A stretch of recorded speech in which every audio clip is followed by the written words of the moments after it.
공원도 예술도 사랑할 수 있는 외로운 당신에게. 안녕하세요. 골무입니다. 전 이날 산이 아닌 안양에 있는 예술공원에 다녀왔습니다. 사실 이 컨텐츠를 계획하면서 우리나라의 아름다운 산에 다녀온 모습들과 함께 둘레길이나 고궁, 공원, 전시공간 등 특색 있는 곳을 다녀와서 같이 올리려고 했었습니다. 산에 다니면서 많은 힐링을 얻고 여러 가지 힘든 일들을 극복하고 살고 있지만 워낙에 예술을 사랑하고 전통문화 예술을 했던 사람으로서요. 그 행복도 기회가 되면 나누고 싶었거든요. 제가 다녀온 이 공원의 예전 이름은 안양유원지였습니다. 관악산과 삼성산의 깊은 계곡물의 지류를 이용해서 수영장이 있었던 곳이죠. 제가 어릴 때 이곳에 놀러 왔던 기억이 납니다. 그때는 음식점들과 행랑객들이 굉장히 어지럽게 있고 음식점들도 굉장히 무질서하게 나와 있어서요. 자연 훼손이 심각하긴 했었죠. 하지만 어릴 때야 그런 생각 없이 정신없이 물놀이를 간 것만 신나하긴 했었어요. 그런 곳을 안양시에서 문화공간으로 다시 조성한 곳입니다. 참 날이 갈수록 우리나라가 발전되고 있다는 걸 이런 부분에서도 많이 느끼네요. 이곳을 처음 알게 된 계기는요. 친구들과 삼성산 등산을 하기로 약속했을 때 이곳 주차장에서 만나기로 해서 처음 보게 되었습니다. 그때는 옛날에 봤던 그 안양유원지가 여기인지 몰랐어요. 삼성산을 오를 들머리를 이곳으로 많이들 잡기도 하거든요. 너무 이쁘고 인상적인 곳이었어서 다음에는 이 공원만 따로 와봐야겠다라고 결심하고 삼성산을 등산하면서 계속 생각했거든요. 이곳에는 유명 작가들의 52개 작품들이 자연과 어우러져 전시되어 있습니다. 따로 산책길들도 여러 군데 조성되어 있어요. 이게 산속으로도 있고 그 하천 따라가는 길도 있고요. 큰 분수와 시원한 인공폭포도 조성되어 있습니다. 전기 사용이 제한되어 있는지 이날은 아쉽게 폭포의 모습은 제대로 담지 못했어요. 분명히 제가 차를 타고 올라갈 때만 해도 폭포가 나오고 있었거든요. 근데 찍으러 내려오니까 물이 안 나오더라고요. 지금 한참 정말 그 왔다 갔다 몇 시간을 제가 찍었는데 그 사이에 다시 왔을 때도 이렇게 안 되어 있어서 너무 아쉬웠어요. 그래도 공원 자체가 그 삼성산을 끼고 안양천의 지리를 같이 끼고 조성되어 있어가지고요. 시원했어요. 음식점들도 예전과 달리 정돈되어 있어서 참 보기 좋더라고요. 제가 전공도 예대를 나왔고 평생을 그쪽 세계에 종사하다 보니 자주 받는 질문이 몇 개 있습니다. 도대체 순수 예술을 어떻게 관람해야 하냐는 질문이 그중 하나인데요. 답은 저도 모릅니다.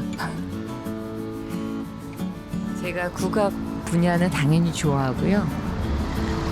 미술관에 가는 것도 즐겨하고 오페라, 클래식을 듣는 것도 좋아하고 연주회도 좋아하지만 반면 팝음악도 좋아하고 영화도 즐겨보고 요즘 심지어 K-팝 덕후까지 되어가고 있는 어찌 보면 잡식성의 취향을 가지고 있거든요. 좋게 이야기하면 편견이 없는 거고 나쁘게 이야기하면 특색이 없는 걸까요? 그래도 저에겐 예술은 친구 같고 우상 같고 가끔은 닿을 수 없는 전설 속의 연인 같은 존재입니다. 예술을 감상하고 느끼는 저만의 방법은요. 전 그냥 보고 즐기고 느끼는 것 같습니다. 이날 본 그 여러 조각품들을 보면 참 신기한 게 보는 각도에 따라 느낌이 정말 다르더라고요. 자연 속에 보이는 작품들의 모습들이 어쩔 땐 기괴하고 무서운 것도 있었고요. 어떤 것은 마음을 위로받게 하는 느낌인 것도 있었어요. 신기한 것은 그 작품들과 위화감 없이 산책하며 어우러져 있는 사람들조차 같은 풍경이 되어 있다는 것이에요. 우리가 의식주를 해결하고 사는데 사실 가장 쓸모없다고 여기는 것이 예술일 수도 있는 것 같아요. 하지만 예술은 우리가 동물과 가장 다른 중요한 특징이기도 하죠.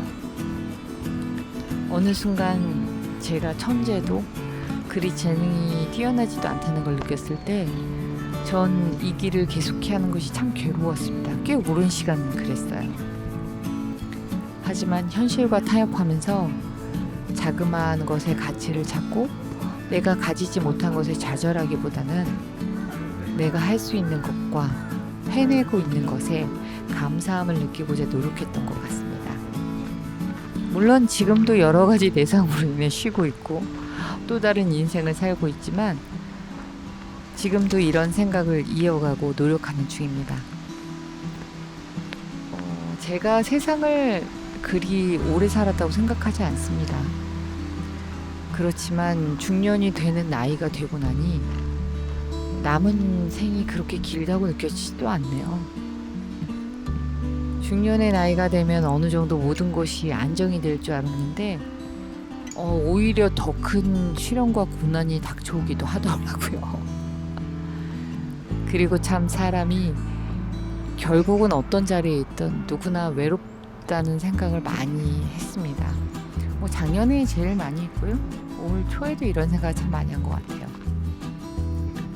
어릴 때 그 많은 경쟁과 연습 속에서도 살아남기 위해 생각할 겨를이 없었고요.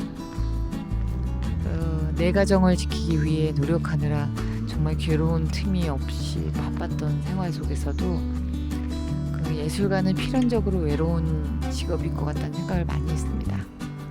하지만 지금은 그냥 사람은 어떤 상황이든 직업을 떠나서 외로운 것 같습니다. 우리는 이 삶을 살아가고 지켜내기 위해 이런 것을 받아들이고 힐링을 찾아가며 살아가야 되는 거겠죠. 그런 면에서 사는 저에게 큰 위안을 주었고 이런 공원을 산책하며 보는 작품들은요 가끔 저한테 말도 걸어줍니다.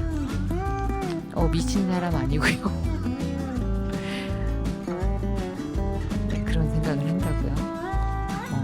저한테 괜찮다고 그리고 잘 살아왔다고 앞으로 잘 살 거라고 우린 모두 이런 숲속에서 살고 있다고요.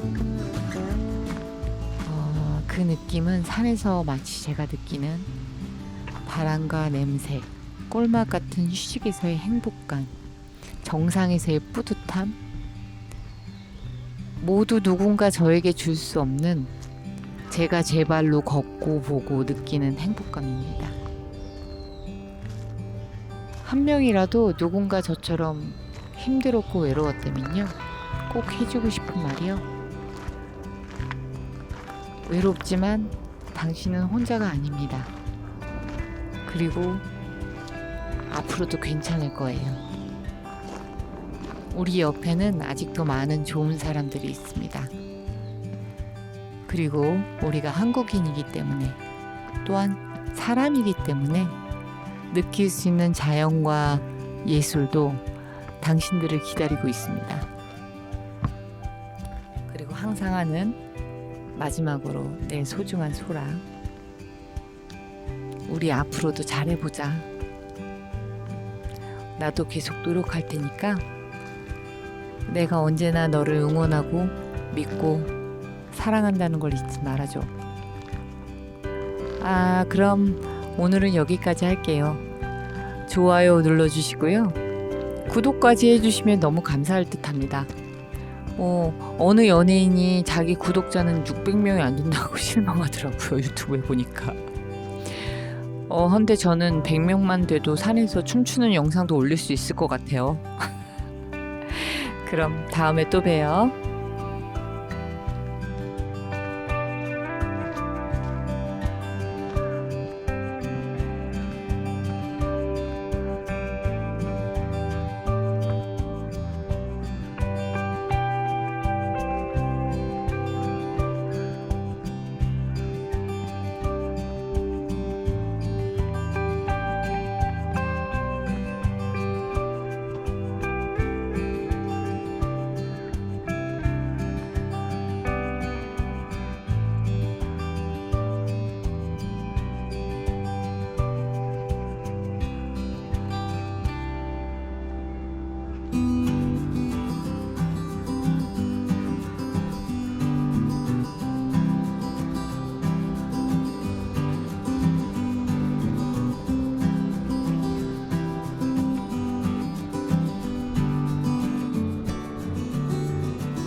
폭포.